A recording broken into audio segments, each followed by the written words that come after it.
사람들을 축복하면서 화답의 박수 올려드릴까요? 네. 잘 왔어 얘들아. 네, 잘 왔습니다. 네, 오늘 찬양 주제를 우리 왕으로 정했습니다. 그래서 항상 구약을 보면서 느끼는 건데 이스라엘 백성들이 항상 누가 왕인지 망각하고 살아가는 것 같아요.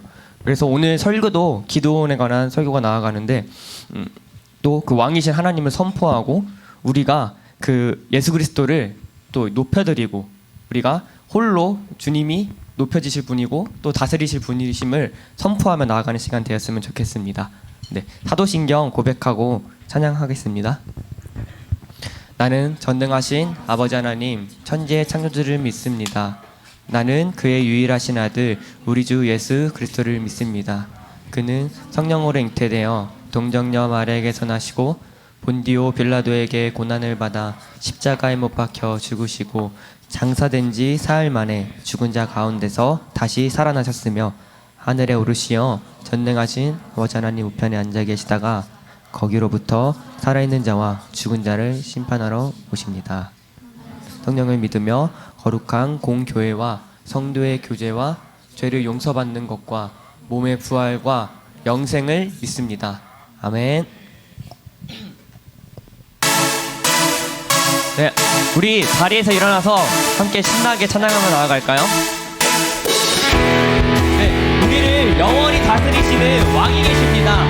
그분은 결코 흔들리지 않으시고요. 우리 인생 가운데 우리를 완전한 의의 길로 인도하시는 예수 그리스도의 이름을 함께 찬양하며 나아갑시다.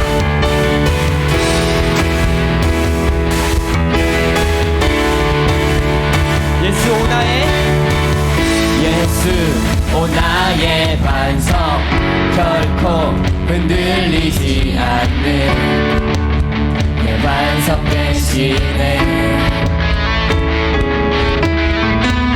세상 다 변해 가도 우린 예수 이름 믿네. 예수의 이름 다시 한번 고백합니다. 예수 오나의 반석 예수 오나의 반석 결코 흔들리지 않는 내 반석 대신에 정말로 그렇게 고백하십니까? 세상 다 변해 가도 우린 예수 이름 믿네. 예수의 이름 우린 예수 이름을 믿으며 나아갑니다. 예수 이름을 믿네. 영원히 다스리시는 왕 전능하신 그 이름 찬양. 영원히 다스리시는 왕 승리하신 그 이름 영원히 다스리시는 왕 전능하신 그 이름 찬양. 영원히 다스리시는 왕 승리하신 그 이름 찬양해. 할렐루야. 우리 영원히 다스리시는 왕 예수 그리스도의 이름을 높이며 나아갑니다.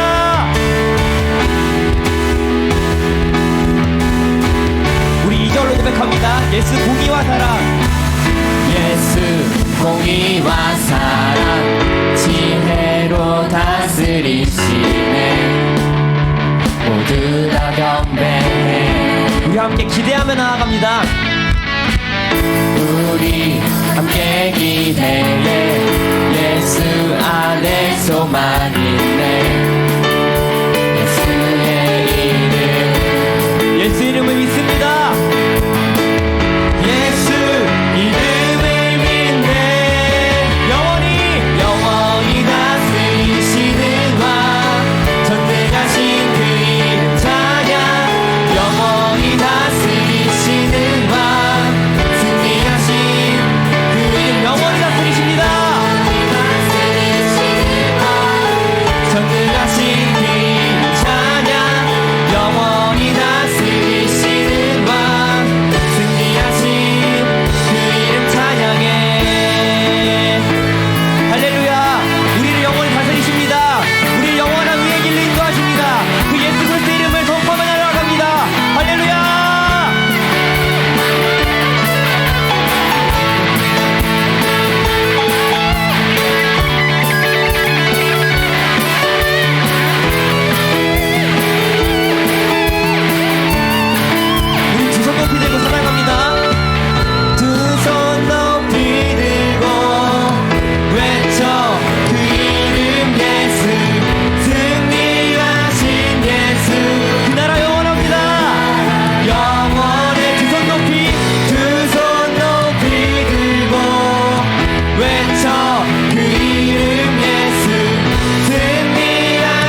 호산나 다윗의 자손께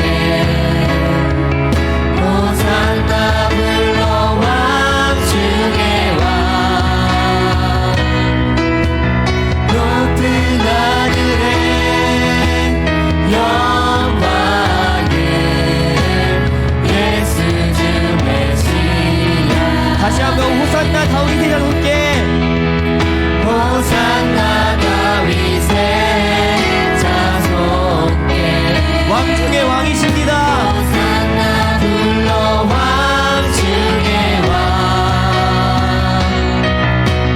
높은 하늘에 영광을 예수 주 메시아 다시 한번 호산나 다윗의 자손께 호산나 다윗의 자손께 호산나 호산나 불러 왕 중의 왕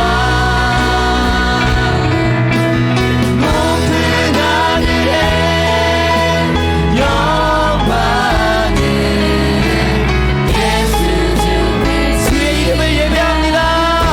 예배합니다.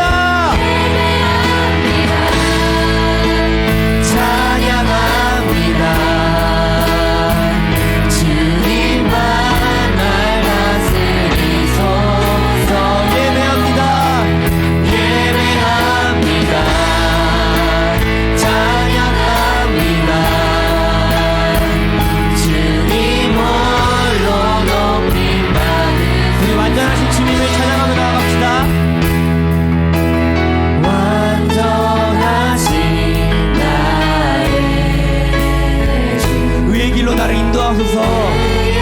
길로 나를 인도하소서 그분의 행하신 모든 일을 주님께 영광 돌립니다. 주님의 영광 다 경배하며 나아갑니다. 그분을 예배하며 나아갑시다. 예배합니다. 찬양합니다. 주님만 다 다스리시옵소서. 주님만 날 다스리소서 예배합니다. 찬양합니다. 주님 홀로 높임 받으시옵소서. 그분의 이름을 다시 한번 예배합니다. 예배합니다. 찬양합니다. 주님만 날 다스리소서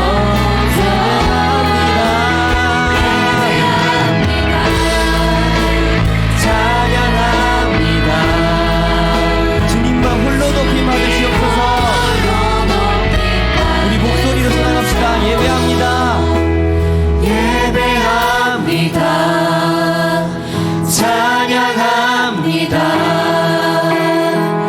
주님만 날 다스리소서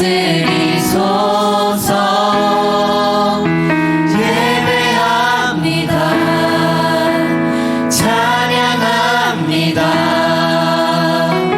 주님 홀로 높임 다시 한번 예배합니다. 예배합니다. 찬양합니다. 주님만 날 다스리소서 예배합니다. 예배합니다. 찬양합니다. 주님 홀로 높임 받으소서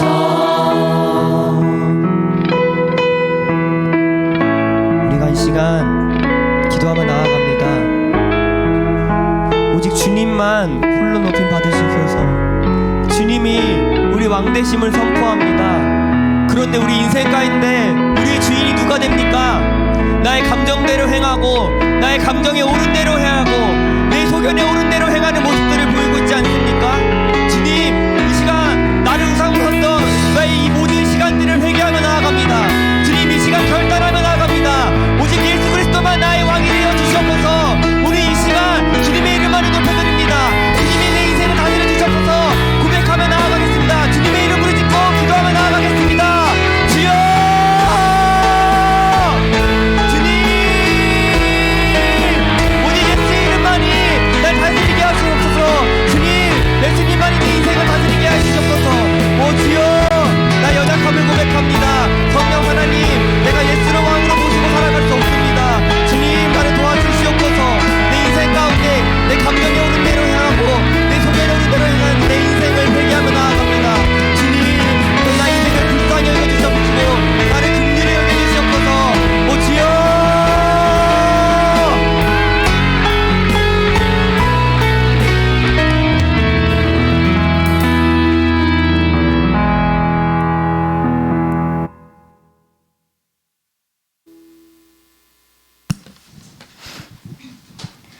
기도드리겠습니다.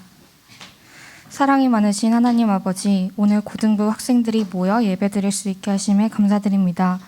오늘 나오지 못한 친구들에게도 함께 해주셔서 다음 주에는 꼭 나와 함께 예배드릴 수 있게 해주세요. 여기 있는 고등부 학생들이 대부분 입시를 준비하고 있는 가운데 있습니다. 이때에 지치지 않고 끝까지 노력할 수 있는 힘과 지혜 허락하여 주시고 항상 마음속 1순위가 하나님이 될 수 있게 단단한 믿음 허락해 주세요.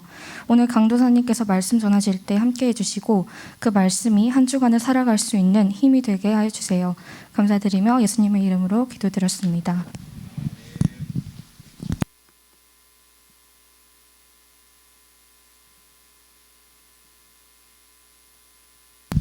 자, 여러분 안녕하세요.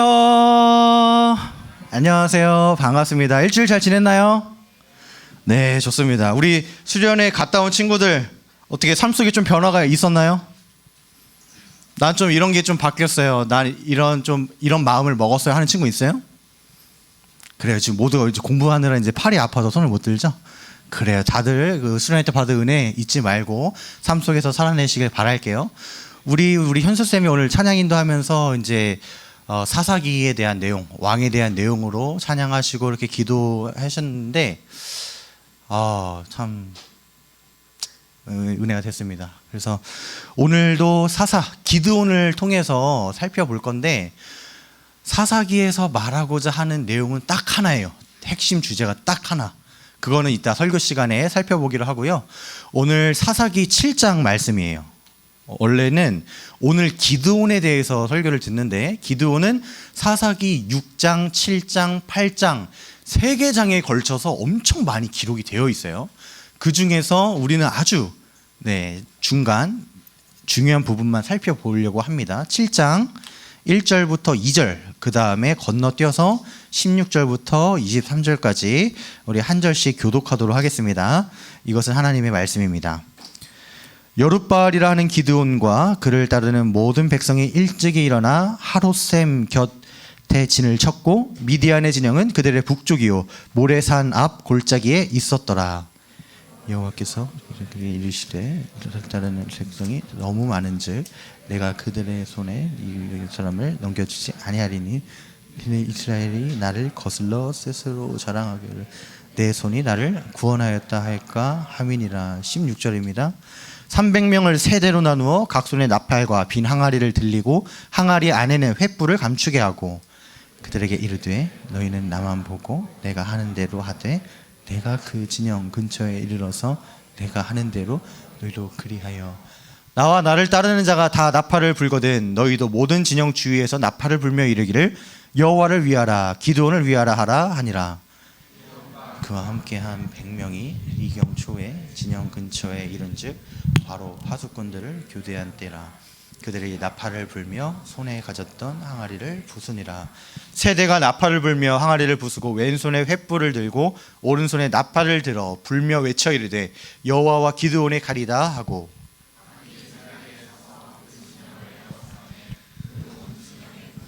뛰고 부르짖으며 도망하였는데 300명이 나팔을 불 때에 여호와께서 그 온 진영에서 친구끼리 칼로 치게 하심으로 적군이 도망하여 스레라의 벳시다에 이르고 또 답밭에 가까운 아벨무홀라의 경계에 이르렀으며 이스라엘 사람들은 납달리와 아셀과 온 므낫세에서부터 부름을 받고 미디안을 추격하였더라. 아멘.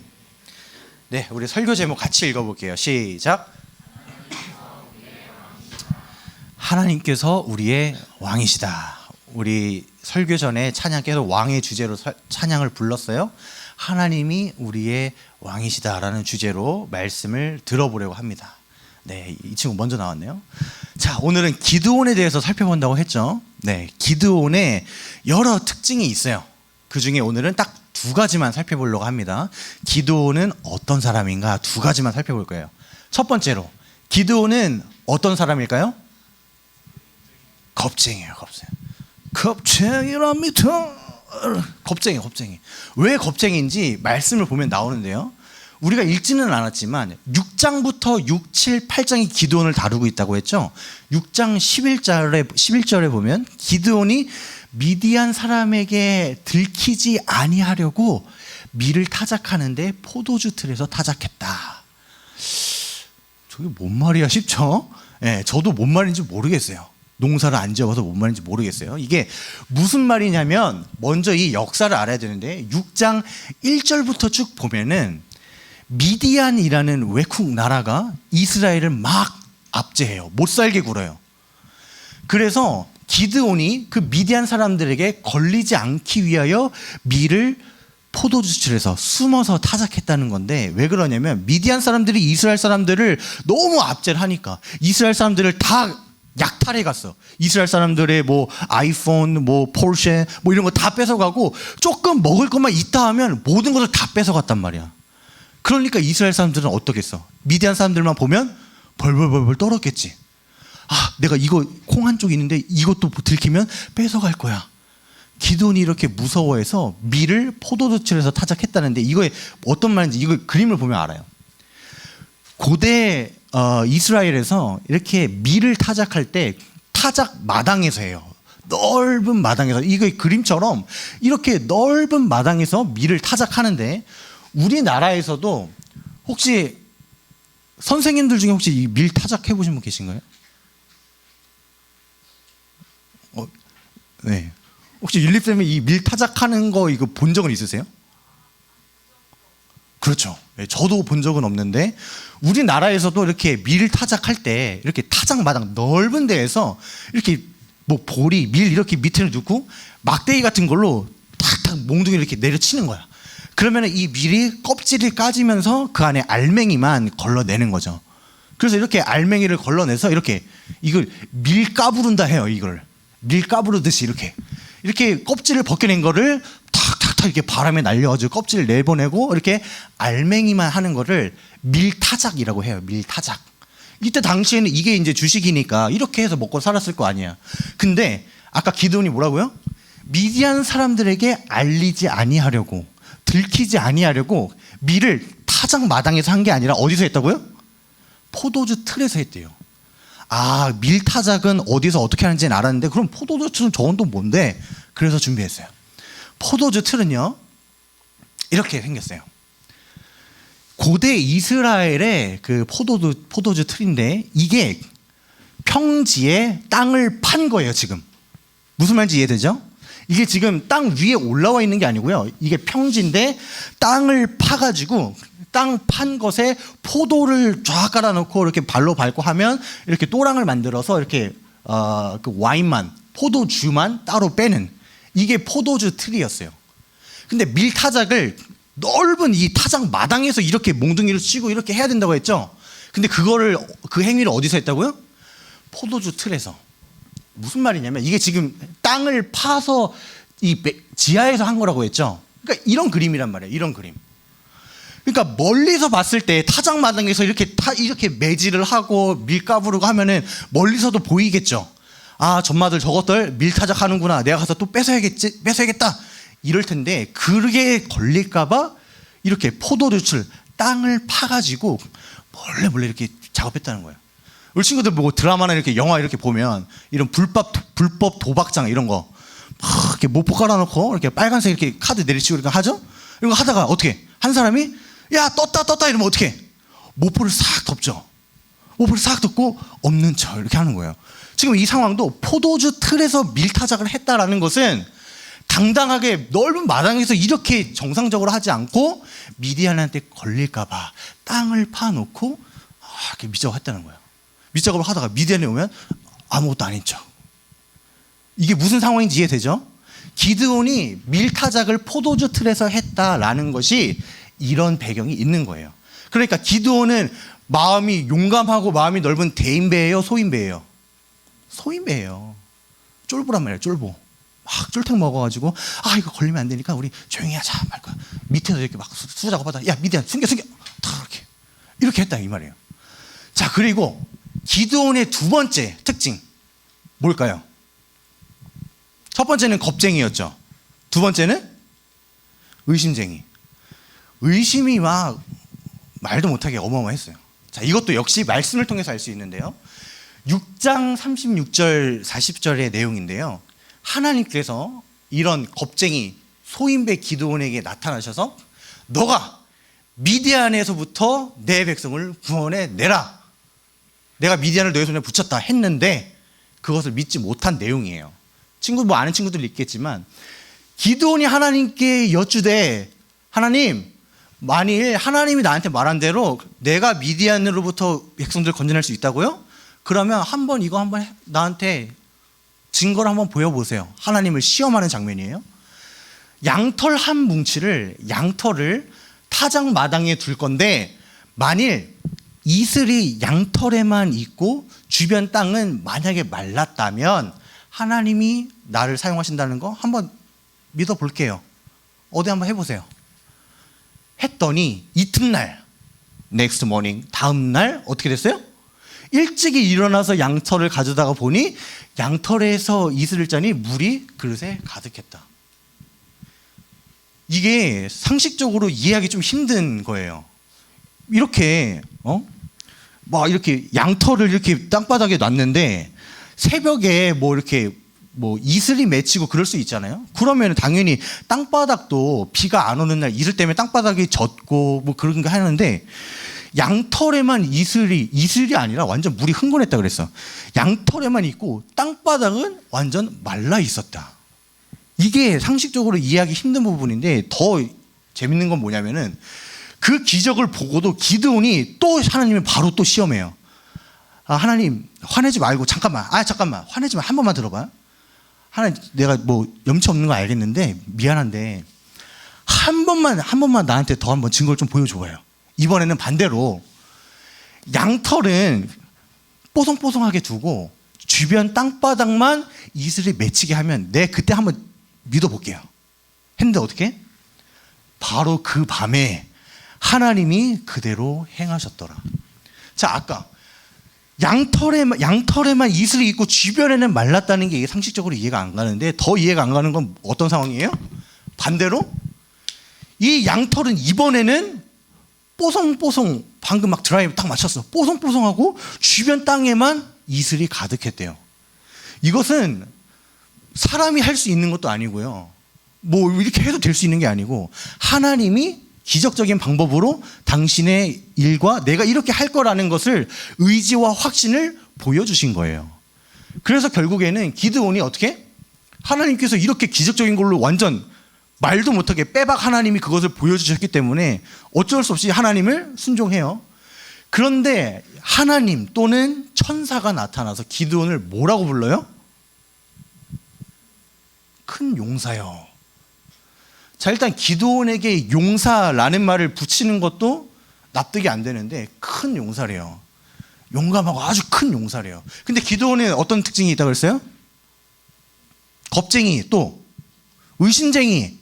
겁도 많고 의심도 많고 완전 소인배에다가 막 이렇게 쫄아가지고 이런 사람을 큰 용사다라고 불러주시는 거예요. 이게 왜 큰 용사냐면 알람 누구야? 자, 왜 큰 용사냐? 이게 중요한 거예요. 우리가 다 지금 알아요. 기드온이 큰 용사가 아니라는 걸 알아요. 그런데 왜 하나님이 그 사람을 큰 용사라고 했냐? 하나님이 그 비꼬는 걸까? 그건 아니에요. 왜 그러냐면요. 어이가 없네. 바로 다음에 이유가 나와요. 기드온이 왜 큰 용사래요? 하나님이 함께 하시기 때문에. 무슨 말이냐면, 자, 이렇게 사진을 보세요. 지금 아이가 아빠의 그 무등을 타고 있죠. 목마를 타고 있어요. 그러면은 아이가 큰 건가요? 아이가 큰 걸까요? 아니죠. 아이가 큰데 높은 데에 있긴 하지만 아이가 큰 게 아니라 아빠가 올려줬기 때문에 아이가 큰 거죠. 응? 이걸 알아야 된다는 거예요. 이거를. 기드온이 큰 용사, 기드온이 용감하고 용맹하고 용사의 자질을 갖춰서 큰 용사여 한 게 아니라 하나님이 함께 하시기 때문에 큰 용사다. 네가 할 게 아니라 하나님이 행하실 거다. 그렇기 때문에 기드온을 큰 용사로 불러주신 거예요. 마치 아이가 큰 게 아니라 뒤에서 아빠가 밀어주듯이 아빠가 들어줘서 아이가 크게 보이는 것처럼 기드온이 큰 게 아니라 하나님이 함께 하시기 때문에 함께 하시는 그 하나님이 크다라는 것을 강조하는 거예요. 그리고 어쨌든 기드온이 오케이 알았어요. 그러면 내가 한번 뭐 미디안 뭐 한번 해볼게요. 하나님 함께 하신다 했으니까. 근데 적군의 숫자가 13만 5천 명이에요. 그래서 처음에 기드온이 자 군대 집합 소집 막 했어요. 다 끌어모으고 막 영끌하고 했는데 3만 2천 명밖에 안 돼. 이것만 봐도 게임이 돼요 안 돼요? 게임이 안 돼요. 지금 13만 명인데 지금 막 10만 명이나 모자른데 어떻게 이기겠어요? 그런데 하나님이 기드온한테 뭐라고 하시냐면 야 3만 2천 명 너무 많아. 야 너무 많으니까 너가 애들한테 혹시 무서운 사람은 집에 가도 된다고 해. 너무 많으니까 좀 보내봐. 기드온이 그랬어요. 자 혹시 무서운 사람 집에 가. 응 빠염 해가지고 2만 2천 명이 빠염했어. 그럼 몇 명 남았어요? 10,000명 남았죠. 3만 2천 명을 모았는데 자 무서운 사람 가. 응 빠염 2만 2천 명이 튀튀하고 10,000명이 남았어. 자 그래서 10,000명도 이게 작은데 어떡하지? 하나님이 뭐라 하시냐면 야야 10,000명도 너무 많아. 야 10,000명 필요 없어. 그래가지고 하나님께서 이제 시험을 해요. 물가로 가서 물을 마실 때 군사들이 이제 목이 말라서 물을 마시는데 이렇게 완전 이렇게 무릎을 꿇고 개가 이제 물을 핥는 것처럼 완전 얼굴을 물에 대고 이렇게 핥는 사람들은 집에 보내고 무릎을 꿇고 손으로 물을 떠서 이렇게 마시는 사람만 한번 추려봐. 그래서 개처럼 이렇게 얼굴을 물에 박고 물을 마신 사람들을 보내고 손으로 물을 떠서 이렇게 마신 사람이 남은 사람이 몇 명? 그렇죠. 300명이죠. 우리가 기드온 설교를 딱 들으면 기드온과 300용사 딱 이걸 딱 기억해. 그게 중요한 건 아니지만 어쨌든 300명이 딱 남게 되었어요. 하나님께서 됐다. 가자. 300명을 13만 5천 명이 상대하래요. 자, 이게 수치로 봤을 때 몇 배예요? 몇 배? 미안해요. 수학 시간 아닌데. 그래요. 한 450배죠? 말이 안 되는 게임이에요. 말이 안 되는 게임. 하나님이 보시기에 됐다. 적당하다. 됐다. 가자. 이 상황을 보면 어때요? 어이가 없네 상황이죠? 어떻게 무슨 3만 2천 명 비벼도 어떻게 좀 비비지도 못할 것 같은데 300명이요? 말도 안 되는 상황이란 말이에요. 왜 이렇게 하셨냐? 오늘 읽었던 7장 2절 말씀에 이스라엘이 나를 거슬러 스스로 자랑하기를 내 손이 나를 구원하였다 할까 함이니라. 무슨 말이냐면 3만 2천 명이 아니라 똑같이 또이 13만 5천 명 대 13만 5천 명 싸워서 이스라엘이 이기면 이스라엘이 어떻게 생각하겠어? 자기가 내가 했어. 만약에 3만 2천 명을 싸워서도 만약에 13만 5천 명 이겼어? 그럼 그들 어떻게 생각할까? 자기가 내가 군대에서 내가 특수부대 나와가지고 내가 살인 능력이 내가 있어서 하나님께서 그런 아예 1절 그런 말을 아예 안 나오게 하시려고 말도 안 되는 300명이라는 최소한의 이름만 남겨두었다는 거예요. 혹시나 너네가 교만하여 나를 잊을까 하여 니네가 했다고 자랑할까 봐 내가 말도 안 되는 얼탱이가 없는 그 300명이라는 숫자로 너네 보낸 거야. 하나님이 이렇게 말씀하셨다는 거예요. 자, 우리가 또 알아야 될 것은요. 신명기에서 모세가 뭐라고 했냐면요. 하나님께서 이스라엘 너네를 택한 이유가 뭔지 아니? 선민이라고 하죠. 선택받은 민족. 너네가 다른 민족보다 숫자가 많기 때문이 아니야. 말씀하시죠? 비단 숫자만의 문제가 아니에요. 이스라엘 너네가 무슨 혈통적으로 뛰어나서 너네를 선택한 게 아니야.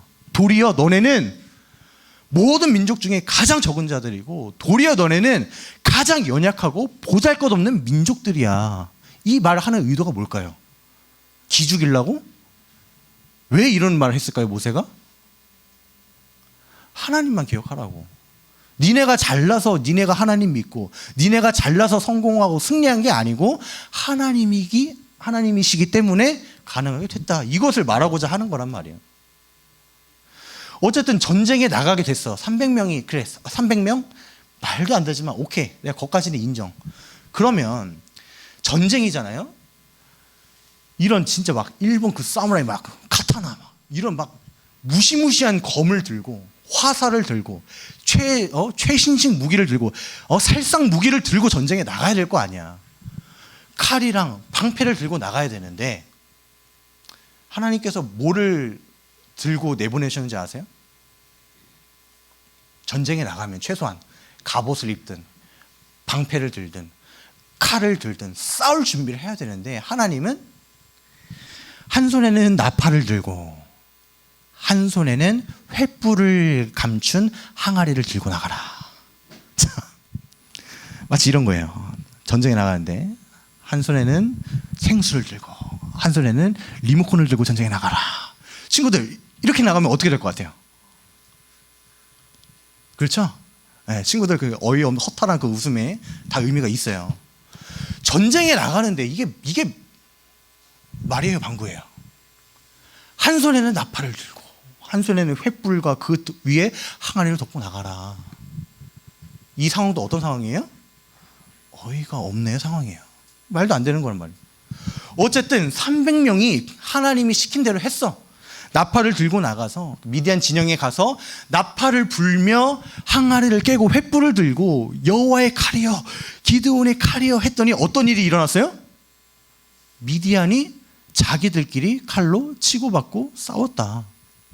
지난주에 무슨 말씀 들었죠?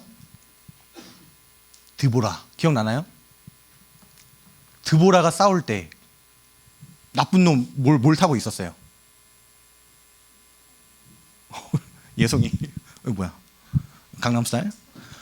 철병거를 타고 있었죠 지난주에. 드보라 싸울 때는 철병거를 타고 있었는데 어떻게 됐어요? 그것도 이것처럼 말도 안 되는 상황이었음에도 자기네들끼리 싸우게 했죠. 갑자기 하나님이 폭우를 내리심으로 철병거를 진흙탕에 빠져서 무력화시키면서 자기네들끼리 치고받고 죽이게 했단 말이야. 오늘 기드온과 싸웠던 미디안도 동일하게 하나님이 하셨기 때문에 자기들끼리 칼로 치고받고 죽였다. 이게 기드온에 대한 성경 내러티브 스토리예요. 스토리. 그러면 이 기드온의 말씀을 통해서 우리는 그러면 뭘 알아야 될까? 먼저 여호와께서 미디안에게 이스라엘을 팔았다 그랬어요. 7년 동안 압제를 당했는데 그 원인이 뭐예요?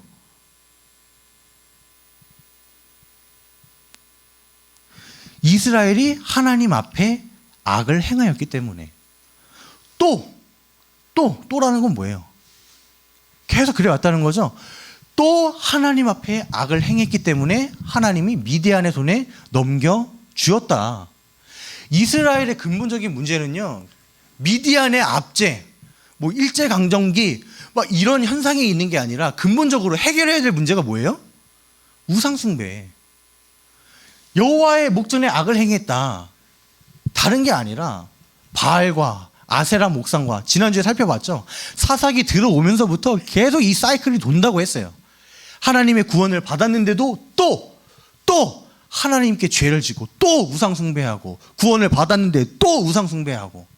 이게 기드온 당시의 이스라엘에게도 똑같이 동일한 근본적인 문제였단 말이에요. 자, 기드온은 아까 어떤 사람이라고 했어요? 겁쟁이, 또 의심쟁이, 겁이 많고 의심이 많고 사사로서 자격이 아예 없는 사람이란 말이에요. 그 사람이 무슨, 지난주에도 살펴봤죠. 사사들의 특징을 통해 하나님이 역사하신다는 걸 알 수 있다. 자, 에훗은 왼손잡이, 당시 문화에서 왼손잡이는 비주류라 그랬어요. 하자가 있는 사람, 문제가 있는 사람, 덜 떨어진 사람, 그런 사람을 하나님이 쓰셨고요. 삼갈, 당시 청동기 문화였던 블레셋 군인들을 소 모는 막대기로 600명을 쳐 죽였다. 말도 안 되는 이 막대기, 연약한 볼품없는 막대기로 하나님이 그걸 들어 사용하셨다.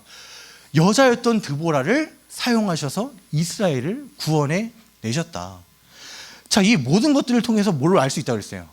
하나님은 세상의 기준에서 잘 나가고 잘생기고 돈 많고 능력 있는 사람을 들어 쓰는 게 아니라 도리어 약자들, 연약하고 불리하고 도움이 손길을 필요로 하는 그런 사람들을 통해서 역사하시는 모습을 우리는 살펴봤어요.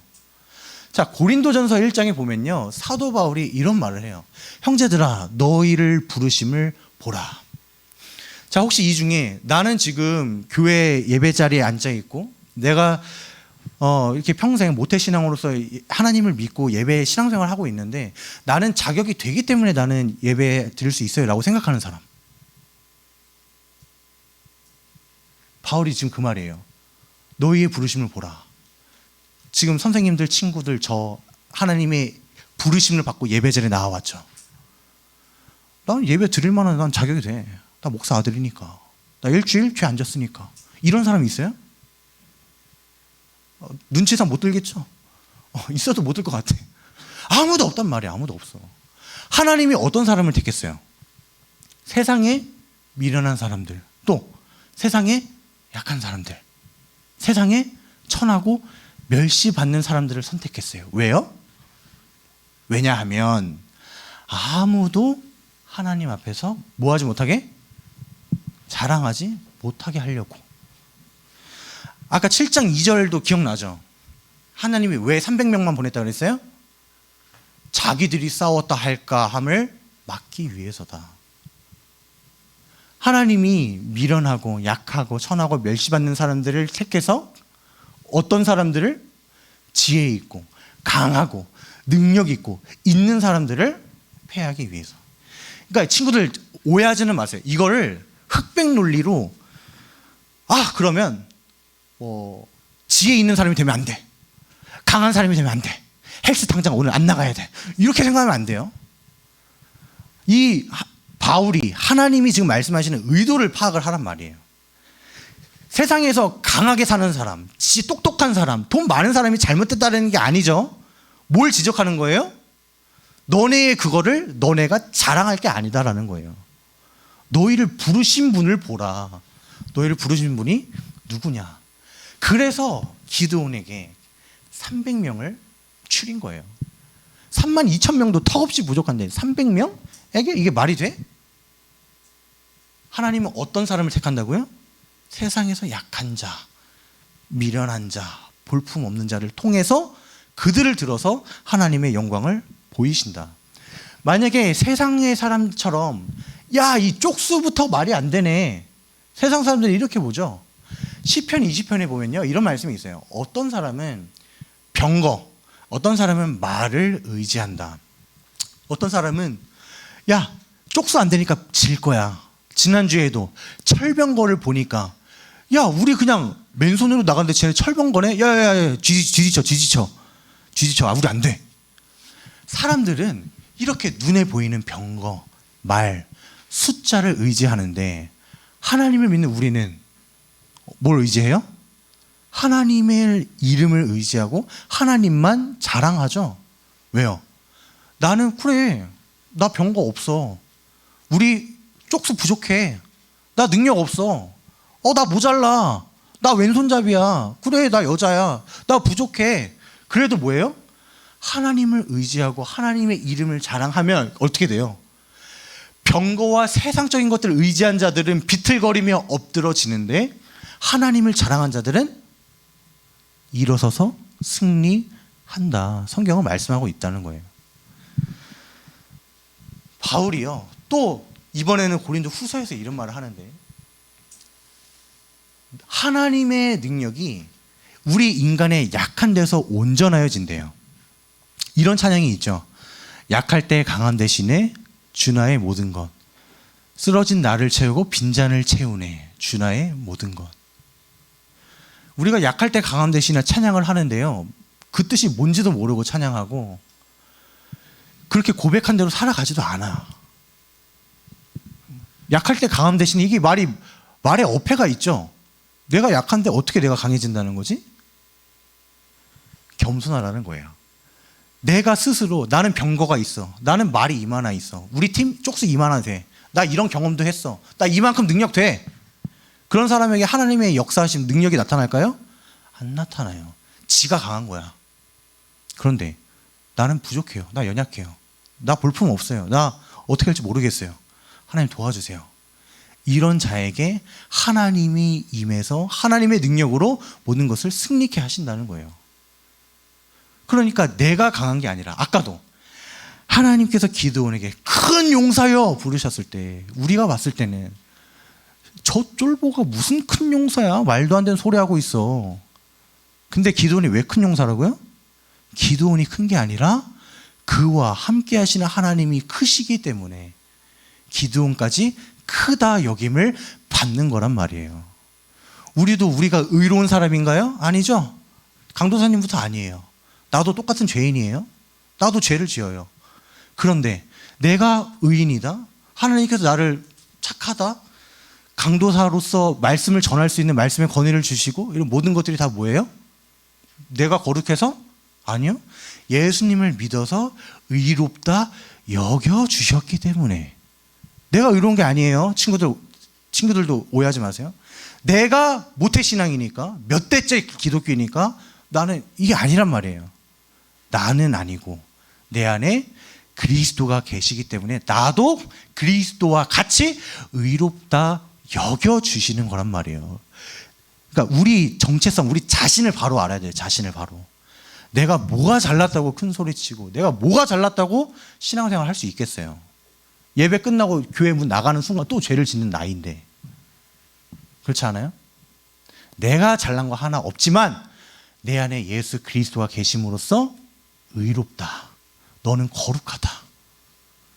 너가 거룩한 게 아니라 너 안에 예수 그리스도가 거룩하시기 때문에 너도 거룩한 자다. 여겨주시는 거란 말이에요. 그러니까 오해 착각하지 말라고요. 내가 뭐 좀 돼서 신앙생활 한다고? 절대 아니라는 거예요. 구원. 우리가 구원을 받는 것. 내가 특출나서? 내가 이 스위밍이 좀 돼가지고 구원을 받는다? 전혀. 물에 한번 진짜 빠져본 친구들이 있나요? 내가 수영을 아무리 잘해도 강사님이 한번 설교 시간에 얘기한 것 같은데 호주에서 계곡에 놀러가서 다이빙을 했는데 양 다리 쥐가 나버렸어. 이 육지까지는 엄청 멀었어요. 강사님 수영 되게 잘하거든요. 어릴 때 유소년 그 문화센터에서 유소년 수영 배운 막 수영 잘해요. 그런데 두 다리에 쥐가 나니까요 수영 잘하고 못하고 아무 소용없어. 아 이렇게 죽는구나. 그 짧은 몇 초간에 싹 지나가면서 내가 수영을 잘해도요 능력이 있어도요 아무리 내가 뭐 뛰어나도요 내 스스로 나를 구원할 수 없어요. 마찬가지로 우리의 영혼의 구원도 우리에게 죄라는 문제는 인간이 해결할 수 없는 영역이기 때문에 반드시 타자 다른 누군가의 구원이 필요하단 말이에요. 자 이게 그 내비게이터인가요? 이런 이 전도법을 잘 하는데 원래 하나님과 사람은 이 소통할 수 있는 거리낌 없이 나아갈 수 있는 길이 있었는데요. 이 길이 무너진 계기가 있었어요. 왜 무너졌을까요? 왜 길이 끊어졌을까요? 죄 때문에. 그래서 이 죄 때문에 하나님과 나아갈 수 점프도 못해. 너무 멀어. 다 범접할 수가 없는 영역이야. 그래서 많은 사람들은 어떻게 우를 범하죠? 착한 일을 하면 선행을 하면 천국에 갈 수 있을 거야.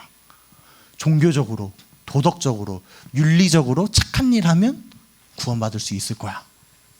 교회 다니는 사람 중에도요 이렇게 아주 심각하게 생각하는 사람이 꽤 있어요.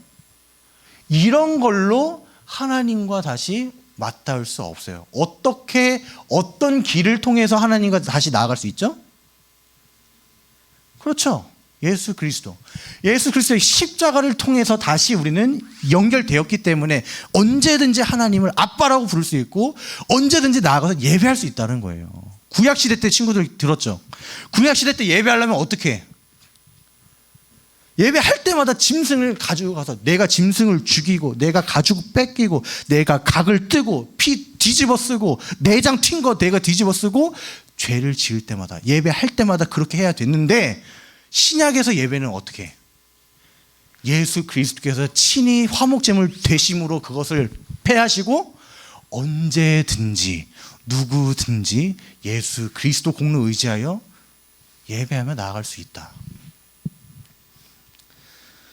자, 이제 마지막이에요. 거의 다 왔어요. 사사기의 전체 핵심 주제 혹시 말할 수 있는 친구? 사사기는 한마디로 딱 이걸 말하고 있어요. 우리 학생들만 맞추면 저거예요. 학생들, 사사기 전체 핵심 주제는 이거예요. 말할 수 있는 친구. 우리 선생님들한테 기회를 드리고 싶지만 선생님들은 제가 답을 이미 다 알려드렸기 때문에 주일 전에 항상 설교 요약을 제가 보내기 때문에 거기 답이 있어요. 친구들 혹시 몰라요? 강우사님 이렇게 돈이 굳네요. 사사기 전체 핵심 주제는요 8장 23절 같이 읽어볼까요? 시작. 기드온이 그들에게 이르되 내가 너희를 다스리지 아니하겠고 나의 아들도 너희를 다스리지 아니할 것이요 여호와께서 너희를 다스리시리라 하니라. 사사기 전체 핵심 주제가 뭐라고요? 여호와께서 다스리신다. 이것도 뭐 배경 말하면 또 시간 너무 오래 걸려서 참 이 공과 그래요. 공과 진도가 이게 세 개의 장을 본문으로 딱 해놨는데 이 시간에 어떻게 그걸 다 다룰 수가 있어요. 어쨌든 사사기에는요 여호와가 왕이 되셔서 우리를 다스리시는 분이다. 그래서 아까 오늘 제목이 뭐였어요? 하나님께서 우리의 왕이시다. 기드온이 왕이 아니고 드보라, 삼손이 왕이 아니라 그들을 통해 역사하시는 진짜 왕이 누구라고요? 하나님. 그걸 어떻게 알아? 아까 증명했잖아. 철병거 900대 절대 이길 수 없는 싸움도 하나님이 역사하셔서 하나님이 하셨다는 거 우리 살펴봤잖아. 오늘도 13만 5천 명을 300명인데 그것도 무기를 든 게 아니라 엉뚱한 나팔을 불고 갔는데 하나님이 친히 싸우셨던 걸 우린 봤잖아. 그러면 기드온이 왕이에요? 하나님이 왕이에요? 하나님이 왕이죠. 기드온은 한 거 없어요. 기드온은 한 거 뭐예요? 의심한 거. 불신한 거죠. 그게 다예요. 그렇게 연약하고 자격 없는 사람을 하나님은 그를 들어서 사용하신단 말이에요. 그걸 통해서 오늘날 우리에게도 시사하는 바가 뭐예요? 교훈하고 있는 것이 저 신앙생활 못해요. 저 자격 없어요. 저 이만큼 죄를 지었는걸요. 저는 못해요. 저는 죄송해서 예배 못 드리겠어요. 다 핑계고 교만이에요. 교만. 내가 뭐 잘났다고 아무도 없다 그랬죠. 내가 아니라 하나님이 하시기 때문에 하나님이 왕 되신 주님의 그 하나님을 의지해서 나아가야 된다. 그래서 믿음은 뭐라 그랬어요? 빈손이다. 믿음은 빈손이다. 내가 잘나서, 내가 사사니까, 내가 왕이니까, 내가 목사니까, 내가 이만큼 능력 되니까, 경험이 있으니까 아니에요. 다 내려놓고 왕 대신 하나님께 나아가서 주님만이 우리의 왕이십니다. 모든 영광을 사람들이 나를 집중하고 나를 높이더라도 우리는 어떻게 해야 돼요? 그러지 마세요. 내가 한 거 아니에요. 누가 한 거예요? 하나님이 하신 거예요. 사람들의 칭찬, 영광, 존귀 다 받는 순간 내가 왕이 되고 나도 모르는 사이에 이미 나락으로 가게 되는 걸 보게 될 거예요. 그럴 때마다 친구들도 주의하시고 진짜 그치? 내가 했지. 이 생각이 들어도 내가 한 거지만 이렇게 능력 주시고 지혜 주시고 함께 하신 분은 하나님이죠. 하나님이 아니었으면 난 할 수 없어. 그것을 우리는 은혜라고 하죠. 모든 것이 하나님의 은혜입니다. 하나님의 은혜로 잘 마쳤습니다. 그렇게 하나님의 왕되심을 고백하는 우리가 되길 바랍니다. 자, 들은 말씀 정리하면요. 하나님은 기드온보다도 더 의심 많고 기드온보다 더 겁이 많은 우리를 통해 일하기 원하세요. 그래서 예배 자리 부르셨고요. 자, 두 번째로 나의 약함을 인정할 때 드러나는 하나님의 강함을 사모하세요. 나 경험 있어. 나 할 수 있어. 이런 생각이 앞설 때마다 그래도 하나님 먼저 의지하자. 하나님께 의뢰하자. 하나님께 기도하자. 하나님께 도움을 구하자. 먼저 이랬을 때에 내 생각보다 앞서가시고 나의 생각을 초월한 하나님의 방법으로 일하시는 것을 경험하게 될 거예요. 그래서 나를 높이기보다 진정한 왕 대신 하나님만 높이고 영광을 돌리는 저와 여러분들 되시기를 주님의 이름으로 축복합니다. 네, 그런 의미에서 우리 왕 대신 주 앞에 라는 찬양을 우리 믿음으로 고백하도록 하겠습니다.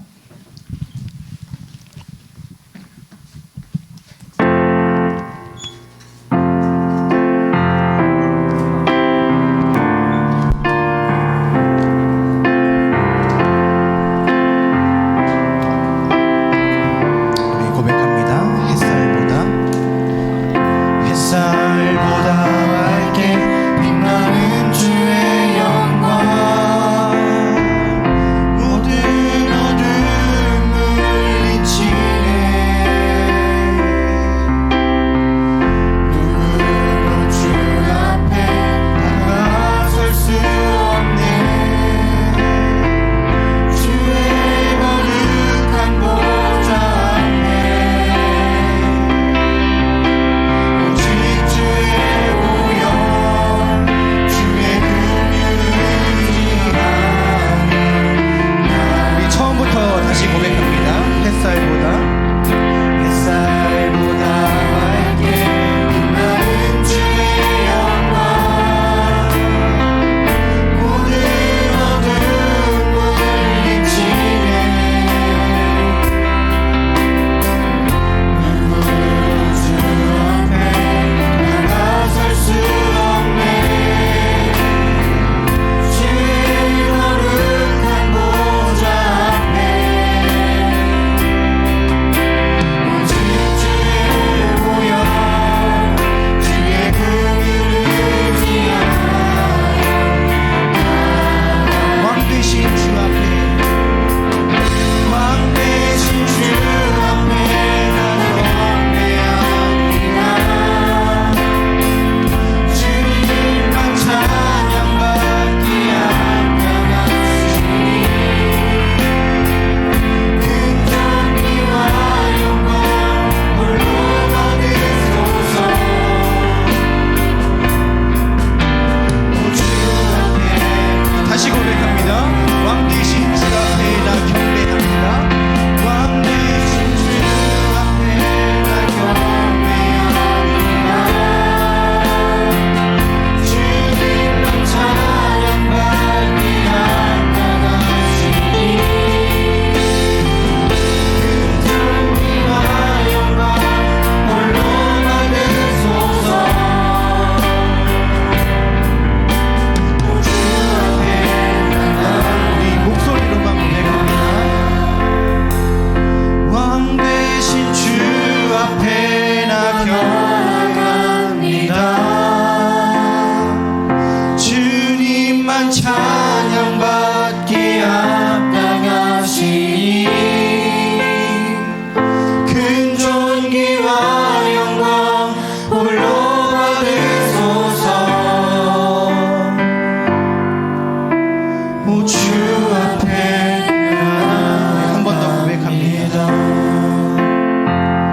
왕 대신 주 앞에 나 경배합니다. 주님만 찬양받기 합당하시니 큰 존귀와 영광 홀로 받으소서. 오 주 앞에 나아갑니다. 아멘. 우리 이 시간 들었던 말씀을 기억하며 다 같이 합심으로 기도하기 원합니다.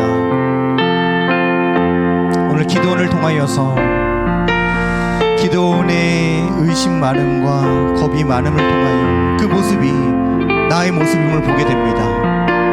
하나님은 언제나 항상 우리와 함께 계시고 날마다 우리의 어려운 시련들 만날 때마다 항상 피할 길 내시고 고난에서 건져주신 구원을 날마다 경험함에도 불구하고 새로운 고난이 닥칠 때마다 다시 여호와 앞에 악을 행하고 여호와를 불신하고 의심하고 겁을 내는 우리의 모습을 보게 됩니다. 하나님, 그럴 때마다 솔직하게 겸손하게 우리의 약함을 마주하게 하시고 그 약함을 인정하고 고백함으로 나는 안 되기 때문에 하나님 함께하여 주시옵소서. 우리의 모든 연약함을 올려드리고 하나님의 전능하심을 바라는 우리 모두가 되게 해달라고 우리 다 같이 주여 한번 부르짖고 기도하며 나아가겠습니다. 주여, 주여. 하나님 아버지, 오늘 기도를 통해 기도원의 연약한 모습이 나의 연약함임을 보게 됩니다. 하나님, 나의 연약한 모습들, 불안한 모습들, 의심하는 모습들, 이런 약한 모습들을 맞이할 때마다 우리가 겸허하게 인정하고 하나님의 강함을 사모하게 하여 주옵소서. 나는 할 수 없으나 내 안에 계신 그리스도께서 능히 감당케 하실 줄 믿사오니 하나님의 능력을 바라고 하나님께 피하고 하나님께서 피하게 열어주심을 신뢰하며 나아갈 수 있도록 우리의 교만함을 깨뜨려 주시고 하나님께서 우리의 어떠함을 나타내지 않고 하나님의 강함만 드러날 수 있도록 우리를 붙잡아 주시고 우리에게 겸손하고 겸허한 마음을 허락하여 주시옵소서. 그럴 때 하나님께서 진행해 가시는 기적을 보게 하여 주시고 하나님께서 약함을 강함으로 바꾸시고 모든 아픔과 슬픔과 어려움도 하나님께서 그것을 통하여서 행하시고 합격하여 전해 주시는 것을 기억하며 나아가겠습니다.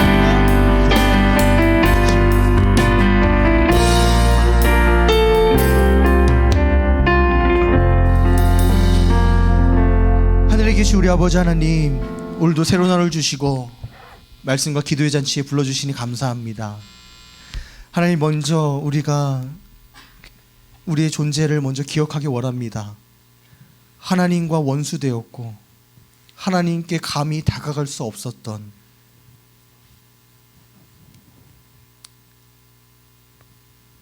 그런 연약한 죄인이었지만 하나님께서 우리의 어떠함을 보신 것이 아니라 우린 여전히 하나님과 원수된 짓을 행하고 마음의 우상을 따르며 하나님 앞에 설 수 있는 자격이 지금도 하나도 없는 존재이오나 아무 이유 없이 대가 없이 조건 없이 당신의 독생자를 우리의 죄 때문에 죽기까지 내어 버리시고 우리를 살리셔서 하나님 앞에 나아올 수 있게 하신 은혜에 감사드립니다. 우리가 이 사실을 잊지 않게 하여 주시고 우리의 어떠함이 드러나려고 할 때마다 나의 어떠함을, 나의 주장을 내세우려 할 때마다, 나의 경험을 내세우려 할 때마다 우리의 존재를 다시 한번 기억하고 다시 한번 하나님과 또 모든 사람 앞에서 겸손하게 하나님만 높이 드러나실 수 있도록 하나님만 의지할 수 있는 우리 모두가 되게 하여 주시옵소서. 지금까지 살펴본 사사들의 모습이 우리의 모습임을 기억하며 그럼에도 불구하고 은혜 주시고 우리를 붙들어 가시는 하나님께, 왕 되신 하나님께 모든 영광을 올려드릴 수 있는 우리 모두가 되게 하여 주옵소서.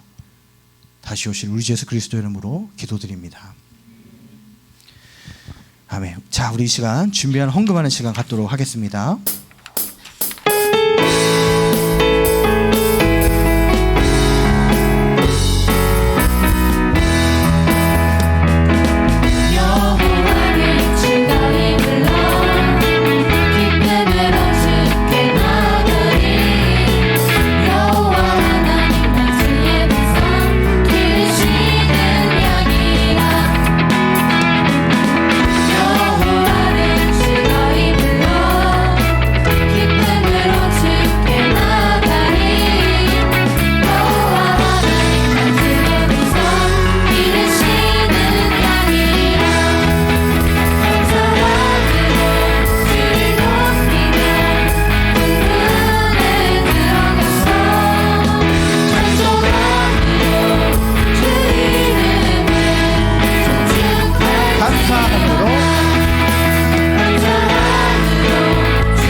네, 우리 헌금을 위해서 기도하겠습니다. 하늘에 계신 우리 아버지 하나님, 오늘 거룩하신 주님의 말씀을 들려주시니 감사합니다. 그 감사의 반응으로 주께서 주신 것 모든 것 중에 극히 일부를 구별하여 다시 돌려드리오니 우리 마음의 중심을 보시고 이 예물이 주의 나라와 영광을 위하여 귀하게 사용되게 하여 주옵소서. 다시 오실 우리 주 예수 그리스도 이름으로 기도드립니다. 아멘. 하늘에 계신 우리 아버지여, 이름이 거룩히 여김을 받으시오며 나라가 임하시오며 뜻이 하늘에서 이루어진 것 같이 땅에서도 이루어지이다. 오늘 우리에게 일용할 양식을 주시옵고 우리가 우리에게 죄 지은 자를 사하여 준 것 같이 우리 죄를 사하여 주시옵고 우리를 시험에 들게 하지 마시옵고 다만 악에서 구하시옵소서. 나라와 권세와 영광이 아버지께 영원히 있사옵나이다. 아멘. 네, 이렇게 예배를 마쳤고요. 네, 우리 이 시간 우리 봉준쌤 나오셔서 DDP 광고해 주시도록 하겠습니다. 여러분 안녕하세요. 네. 제가 별로 반갑지 않군요. 네. 오늘도 알면 쓸데있는 광고 시간입니다. 일단 첫 번째로는 오늘 생일 축하. 2월에 생일이신 분들이 있습니다. 그래서 생일이신 분들은 자리에서 한번 일어나 보실까요? 네, 자리에서 다 선생님들이나 옆에 있는 분들 다 이렇게 세워주세요.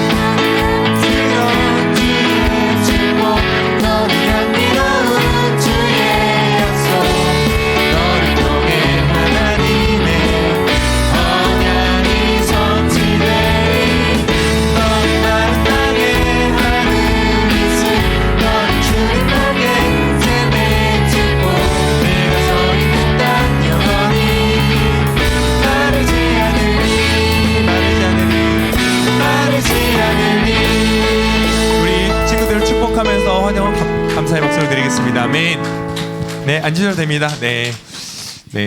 앞에 날짜는 생일 날짜예요. 그래서 다 같은 반이거나 그러면 좀 기억해뒀다가 축하해주고 축복해주시면 좋을 것 같습니다. 2월의 대표 기도는 오늘 수학생이 했고 그 12일에는 임요한 학생 그리고 김혜빈 학생, 박신율 학생 기도니까 기억해두셨다가 꼭 잘 준비해주시면 좋을 것 같습니다. 네, 오늘 철야의 예배 항상 제가 강조해서 말씀을 드리는데 같이 우리의 이 힘든 시기들을 기도로 이겨나갔으면 좋겠고 같이 예배 드리면 참석하시면 꼭 같이 모여서 같이 예배 드리면 좋을 것 같습니다. 네, 이상한데? 네, 네, 그거를 틀어주세요. 아마 이게 감춰진 페이지여서 그런 것 같은데 네, 왜 안 나오나 했습니다. 그냥 탁 찍어가지고 누르시면 됩니다. 슬라이드 쇼에서 춤이라도 춰야 돼요. 안 돼요? 새 친구 안 나오나요? 네, 네, 그거였습니다. 저기 사인이 잘 안 맞았어요. 네, 괜찮습니다. 네, 우리 새 친구 환영인데 자리에서 일어나 주시면 우리 축복하는 찬양해 드리도록 하겠습니다. 우리 새로운 영혼들이 함께 예배해 드릴 수 있고 같이 공동체에 오는 걸 환영하도록 하겠습니다. 하나님의 사랑이 당신의 삶 가운데 가득하기를 축복합니다. 하나님의 은혜가 우리 가운데 가득하길 기도합니다. 가득하길 기도합니다. 네, 여러분 환영하고 축복합니다. 자, 광고는 여기서 마무리하고 등반도 있어요? 네, 등반도 있대요.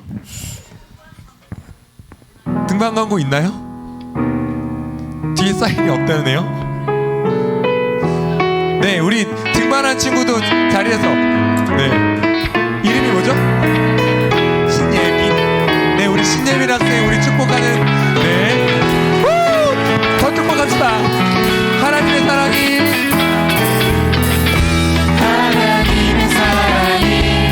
당신의 삶 가운데 가득하기를 축복합니다. 되게 부끄러워하네요. 하나님의 은혜가 우리 가운데 가득하길 기도